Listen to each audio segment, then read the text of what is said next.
હવે છોલા હોય કે ચોળા, સફેદ ચણા હોય કે કાળા ચણા, બધું મજેદાર બનશે. તો હાઈવે હોય કે પછી સર્વિસ રોડ હોય, માત્ર પાણી જ દેખાઈ રહ્યું છે. અમારા સંવાદદાતા જિગ્નેશ પટેલ વધુ વિગતે વાત કરવા જોડાઈ ગયા છે. જિગ્નેશ, આપની પાસેથી જાણવું છે કે હર હંમેશની આ સમસ્યા છે, પરંતુ આ સમસ્યાનો હજુ સુધી કોઈ જ ઉકેલ નથી આવી રહ્યો. પાણી નિકાલની વ્યવસ્થા કરવામાં નથી આવતી. એ દ્રશ્યો અમે આપને બતાવી રહ્યા છે. સર્વિસ રોડ પર અનેક જગ્યાએ પાણી ભરાઈ ગયા છે. ત્યારે અમારા સંવાદદાતા જિગ્નેશ સતત અમારી સાથે જોડાયા છે. જિગ્નેશ, હર હંમેશની સમસ્યા છે, સ્થાનિકોને હાલાકી પડે છે, પરંતુ આનો નિકાલ કેમ નથી આવતો એ સૌથી મોટો સવાલ છે.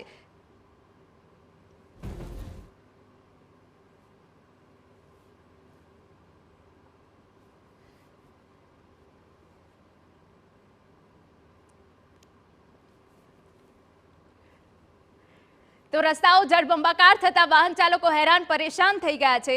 આપને એ દ્રશ્યો બતાવી રહ્યા છે સરખેજ ગાંધીનગરનો આ વિસ્તાર કે જ્યાં જળમગ્ન થઈ ગયો છે. આ મેઇન એ રસ્તાઓ છે કે જ્યાં વાહન ચાલકોની અવરજવર સૌથી વધારે રહેતી હોય છે, પરંતુ હાલ ત્યાં નદી ફેરવાઈ ગયું હોય આખો રસ્તો જળબંબાકારની સ્થિતિમાં જોવા મળી રહ્યો છે, જેના કારણે નોકરી ધંધાર્થે જતા લોકોને પારાવાર હાલાકીનો સામનો કરવો પડે છે.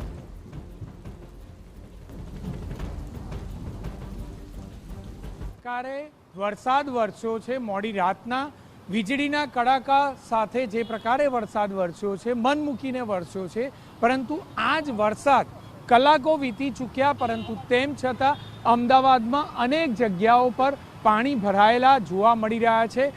કોર્પોરેશન દ્વારા એવી જાહેરાત કરાઈ હતી, એવી બાંયધરી આપવામાં આવી હતી કે 1 કલાક જેટલો સમય થાય ત્યાં સુધીમાં પાણી ઓસરી જશે, એટલે કે વરસાદ બંધ થયાના 1 કલાકની અંદર પાણી ઓસરી જશે, તે પ્રકારની વાત કરવામાં આવી હતી. પરંતુ દ્રશ્યો છે એસજી હાઈવેના સર્વિસ રોડના, કે જ્યાં કલાકો સુધી વરસાદ બંધ થઈ ચૂક્યું છે, પરંતુ તેમ છતાં કોઈ પણ પ્રકારે અહીંયા પાણી ઓસર્યા નથી. વાહન ચાલકો પરેશાન છે, વાહનોની લાંબી કતારો જોવા મળી રહી છે.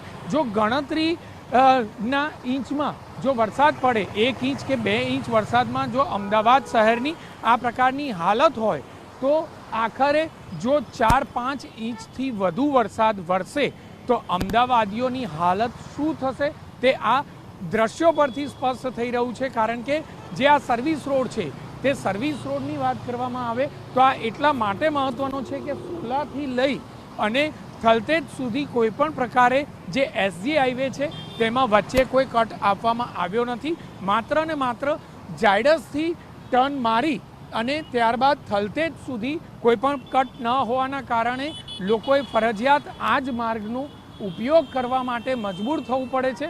અને આ વર્ષની હાલત નથી, પરંતુ દર વર્ષે હિના આ જ પ્રકારે આ જગ્યા પર પાણી ભરાતું આવ્યું છે, પરંતુ કોઈ પ્રકારે કોર્પોરેશન દ્વારા આ વરસાદી પાણીના નિકાલ માટેનો કોઈ રસ્તો કરવામાં આવ્યો નથી, કોઈ ચિંતા કરવામાં આવી નથી, અને માત્ર ને માત્ર હેરાન પરેશાન થતા લોકો આ માર્ગ પરથી નીકળવા મજબૂર થતા આવ્યા છે. સ્પષ્ટ બાબત છે કે 1-2 નહીં, પરંતુ અનેક વાહન ચાલકો આ પાણીમાં જ્યારે પોતાનું વાહન હંકાવે છે ત્યારે તેમનું વાહન બંધ પડી જાય છે. તેમને કેટલીય મુશ્કેલીનો સામનો કરવો પડે છે. જ્યારે વાહન બંધ થઈ જાય, 2 વ્હીલર હોય કે 4 વ્હીલર હોય, તે બંધ થઈ જાય ત્યારબાદ તેને ગેરેજમાં જઈને ખર્ચ પણ કરવો પડે છે. એટલે કે દરેક વખતે જ્યારે પણ વરસાદ આવે ત્યારે વાહન ચાલકોએ ખર્ચ માટે તૈયારી દાખવવી પડે છે. કોર્પોરેશનના પ્રી મોન્સૂન એક્શન પ્લાન અહીંયા માત્ર ને માત્ર કાગળ પર હોવાનું દેખાઈ રહ્યું છે. બીજી તરફના દ્રશ્યો જોઈએ તો જે રીતે લોકો છે તે લોકો તો આ દ્રશ્યો હવે આપને બતાવી રહ્યા છે કે જ્યાં ધોધમાર વરસાદ બાદ સરખેજ ગાંધીનગર હાઈવે જળમગ્ન થઈ ગયું છે.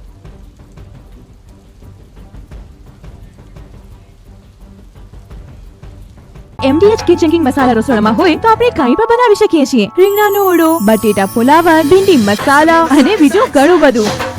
MDH